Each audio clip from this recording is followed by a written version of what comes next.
aproximadamente 30 minutos e discutimos a situação atual do Ministério, bem como da pandemia. Uma conversa bastante produtiva, muito cordial,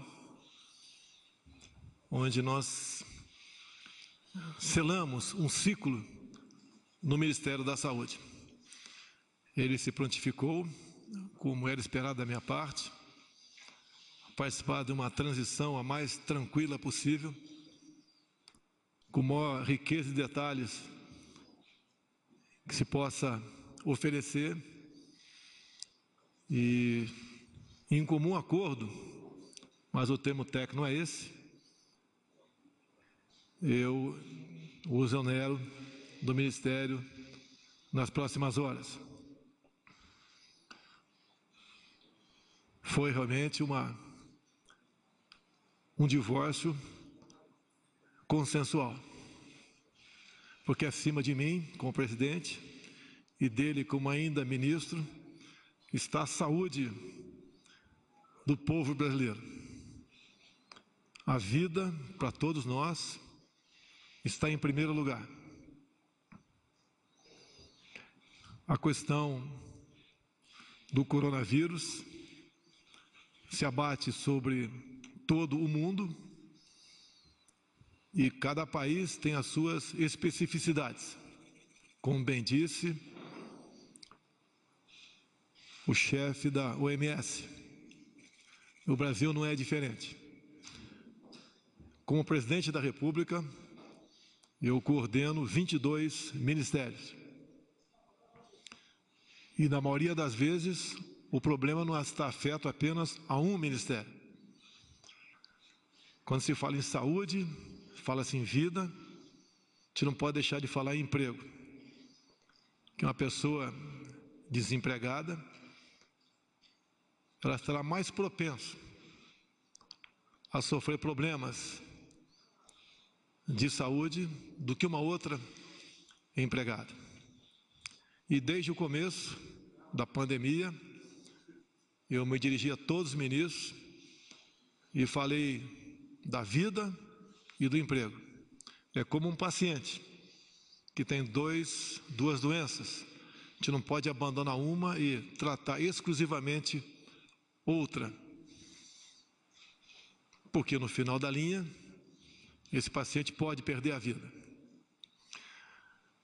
Sabemos das interpretações que fazem a respeito daquilo que se fala.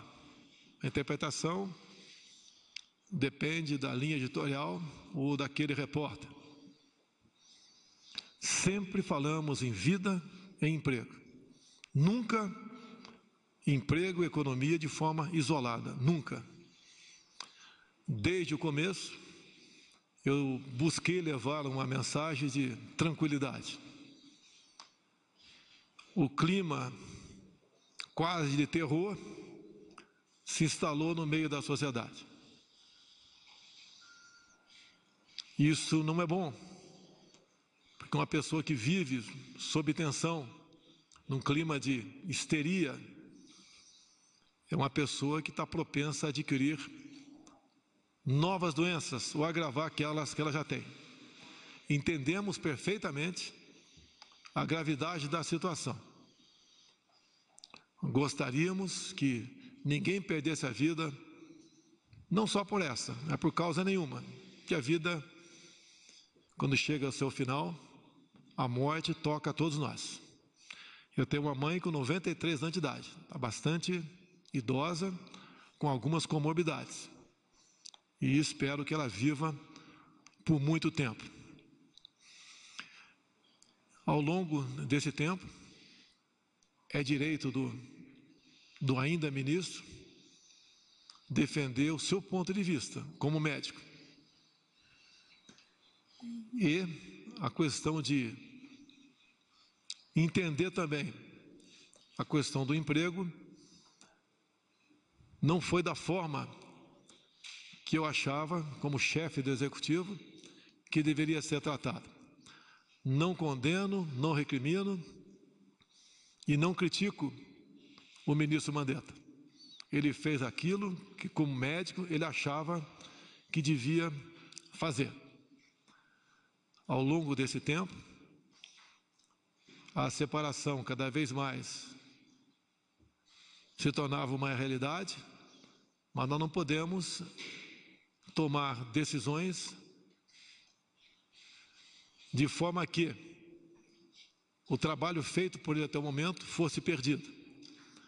O que eu conversei ao longo desse tempo com o oncologista Dr. Nelson, ao meu lado, foi fazer com que ele entendesse a situação como um todo, sem abandonar, obviamente, o principal interesse, a manutenção da vida, mas sem esquecer que ao lado disso tínhamos outros problemas.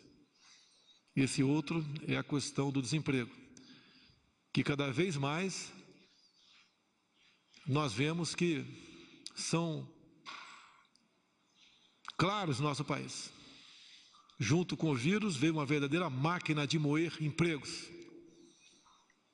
As pessoas mais humildes começaram a sentir primeiro o problema. Estas não podem ficar em casa por muito tempo. Então não é aquilo que a gente gostaria de fazer, é aquilo que pode ser feito. Nós não poderemos prejudicar os mais necessitados. Eles não têm como ficar em casa por muito tempo sem buscar seu alimento. E os primeiros que sofreram com isso foram os informais, na ordem de 38 milhões no Brasil. Os empregos com carteira assinada, estamos vendo também, como temos conversado com toda a sociedade, cada vez mais estão sendo destruídos. Se chegar a um nível tal, o que nós não queremos é que a volta da normalidade, além de poder demorar muito, outros problemas aparecerão. Nós nos preocupamos para que essa volta à normalidade chegue o mais breve possível. Então, antes mesmo de outras providências, nós tomamos várias medidas. Entre elas, uma das mais importantes é o auxílio emergencial para exatamente os informais e assemelhados. Então, o governo não abandonou em momento nenhum os mais necessitados. E o que eu conversei com o Dr. Nelson é que gradativamente nós temos que abrir o emprego no Brasil. Essa grande massa de humildes não tem como ficar preso dentro de casa. E o que é pior, quando voltar, não ter emprego. E o governo não tem como manter esse auxílio emergencial ou outras ações por muito tempo. Já se gastou aproximadamente 600 bilhões de reais. E podemos chegar a 1 trilhão. Sei e repito que a vida não tem preço, mas a economia, o emprego tem que voltar à normalidade. Não o mais rápido possível, conversado com o Dr. Nelson. Mas ele tem que começar a ser flexibilizado, para que exatamente não venhamos a sofrer mais com isso. Nós todos, Poder Executivo, Poder Legislativo, decisões do Judiciário, tem que ser essas decisões com muita prudência. O governo não é uma fonte de socorro eterna. Em nenhum momento eu fui consultado sobre medidas adotadas por grande parte dos governadores e prefeitos. Tenho certeza que eles sabiam o que estavam fazendo. O preço vai ser alto. Tinham que fazer alguma coisa? Tinham. mas se porventura exageraram, não bote essa conta, não no governo federal, não bote essa conta, mais essa conta, nas costas do nosso sofrido povo brasileiro. Não queremos aqui criar qualquer polêmica com outro poder. Todos eles são responsáveis pelos seus atos, assim como eu sou como chefe do executivo. Não furtarei a minha responsabilidade. Decisões sou obrigado a tomar. Porque sempre tenho dito, dada a minha formação militar, pior que uma decisão mal tomada é uma indecisão. Jamais pecarei por omissão. Esse é o ensinamento que eu tive na minha carreira militar.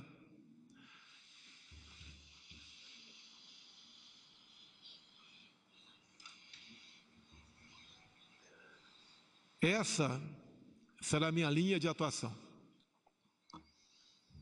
Montamos um governo diferente dos montados anteriormente, que tem dado resultado. Estávamos praticamente voando no final do último trimestre. Tudo estava indo muito bem.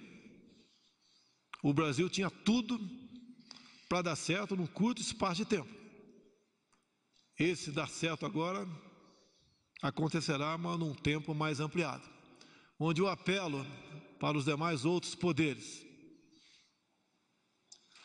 A responsabilidade não é só minha, é de todos nós.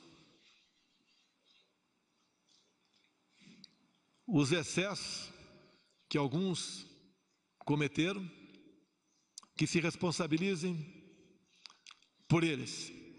Jamais eu mandaria as minhas Forças Armadas prender quem quer que seja que estivesse nas ruas. Jamais eu, como chefe do Executivo, vou retirar um direito constitucional de ir e vir, seja qual for o cidadão. Devemos tomar medidas, sim, para evitar a proliferação ou a expansão do vírus, mas pelo convencimento e com medidas que não atinjam a liberdade e as garantias individuais de qualquer cidadão. Jamais cercearemos qualquer direito fundamental de um cidadão. Quem tem poder de decretar estado de defesa ou de sítio, depois de uma decisão, obviamente, do Parlamento brasileiro, é o presidente da República, e não prefeito ou governador. O excesso não levará à solução do problema, muito pelo contrário, se agravará.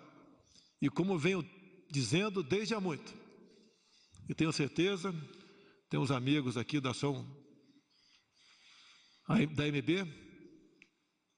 Sociedade de Medicina Brasileira, que o remédio para curar um paciente não pode ter um efeito colateral mais danoso do que a própria doença. Então, o governo federal, o presidente da República, tem uma visão mais ampla de cada ministro de per si. Esse é o nosso trabalho. Essas são, muitas vezes, as decisões que nós somos obrigados a tomar. Os problemas acontecem na vida de todo mundo e devemos buscar a melhor maneira de solucioná-la. Então, nesse momento, além de agradecer o senhor Henrique Mandetta pela sua cordialidade, pela forma como conduziu o seu ministério, eu também agradeço o doutor Nelson por ter aceito esse convite. E ele sabe do enorme desafio que terá pela frente. Já começa hoje mesmo uma transição que gradualmente vai servir para redirecionar a posição não apenas do presidente, mas dos 22 ministros que integram o nosso governo. Todos os ministros estão envolvidos na mesma causa, sem exceção. Nós estamos juntos em defesa da vida do povo brasileiro, em defesa dos empregos e também, obviamente, buscando levar tranquilidade e paz para o nosso povo. Então, agradeço ao doutor Nelson, para o qual eu passo, então, a palavra agora. Pessoal, boa tarde. Primeiro, eu quero agradecer ao presidente a oportunidade de estar aqui, de assumir o ministério num momento tão importante da saúde no país. Para mim é uma honra estar aqui para ajudar o país e as pessoas. Vou colocar algumas coisas que são importantes, que a gente discutiu aqui, em relação a pontos que podem ser polêmicos e que a gente vai discutir. A primeira coisa é a parte do distanciamento, do isolamento. O que acontece? Não vai haver qualquer definição brusca, radical do que vai acontecer. O que é fundamental hoje? É que a gente tenha informação cada vez maior sobre o que acontece com as pessoas com cada ação que é tomada. Como a gente tem pouca informação, como é tudo muito confuso, a gente começa a tratar a ideia como se fosse fato e começa a trabalhar cada decisão como se fosse um tudo ou nada, e não é nada disso. O que é fundamental é que a gente consiga enxergar aquela informação que a gente tem até ontem, decidir qual é a melhor ação, entender o momento e seguir nesse caminho de definir qual a melhor forma de isolamento, distanciamento. O que é fundamental é que isso seja cada vez mais, a gente vai falar nisso o tempo todo, que isso cada vez mais seja baseado em informação sólida. Quanto menos informação você tem, mais aquilo é discutido na emoção. Isso não leva a nada, porque isso é absolutamente ineficiente. A segunda coisa, eu até escrevi isso recentemente num artigo, é a gente discutir saúde e economia. Isso é muito ruim, porque, na verdade, essas coisas elas não competem entre si. Elas são completamente complementares. Quando você polariza uma coisa dessa, você começa a tratar como se fosse pessoas versus dinheiro, o bem versus o mal, empregos versus pessoas doentes, e não é nada disso. Hoje em dia, a gente tem uma discussão na área de saúde, que são os determinantes sociais da saúde. O que traz saúde para uma sociedade? Um deles é cuidado em saúde, mas entre os outros você tem estabilidade econômica, educação, entre outros. E uma coisa importante do desenvolvimento econômico é que ele arrasta as outras coisas. Quanto mais é desenvolvido economicamente um país, mais você investe em educação, mais você investe em saúde, mais você tem recurso para ajudar a sociedade. Então isso tem que ficar muito claro. Existe uma cooperação nesse sentido. Porque quando a gente fala, às vezes a gente fala em emprego, e o emprego às vezes ele é necessário, mas quando a gente não aprofunda esse detalhe, se você não tem emprego, isso quer dizer que a economia, que você tem pouco recurso. Esse pouco recurso vai influenciar quanto você vai investir em infraestrutura, quanto você vai investir em educação. Isso tem um impacto enorme na qualidade de vida e na expectativa de vida de uma sociedade. O que é importante é que a gente vai trabalhar isso tudo com um detalhamento fundamental para que a gente entenda o que está acontecendo e tome as ações e as políticas necessárias. Um outro ponto é a parte de tratamento. A gente tem as vacinas, a gente tem os medicamentos. O que é importante aqui? Tudo aqui vai ser tratado de uma forma absolutamente técnica e científica. E você vai disponibilizar o que existe hoje, em termos de vacina, em termos de medicamento, dentro, essencialmente, o ideal, dentro de coisas que funcionem como projetos de pesquisa. Porque isso vai permitir que você colhe o maior número possível de informações, no espaço mais curto de tempo. Isso vai te ajudar a entender o que faz diferença ou não para as pessoas, para os pacientes e para a sociedade. Isso é um compromisso que a gente tem. Entender claramente o que está acontecendo, não só no Brasil, no mundo, em relação a tudo que representa cuidar dessas pessoas. Um outro ponto que é fundamental é a gente trabalhar uma área de dado e inteligência. Porque, como eu coloquei antes, a gente tem que entender cada ação que a gente toma. Quando você tem muita incerteza, como é o momento de hoje, cada coisa que você faz hoje, você na verdade não tem certeza do que vai acontecer amanhã. Colher esse dado ao longo do tempo é fundamental. Mas é importante que esse dado seja colhido e as pessoas colaborem, que elas entendam que isso é uma coisa normal. E quando a gente fala em dado e informação, a gente não está falando só da Covid. Hoje, quando você tem a Covid, o que está acontecendo, por exemplo, com a oncologia?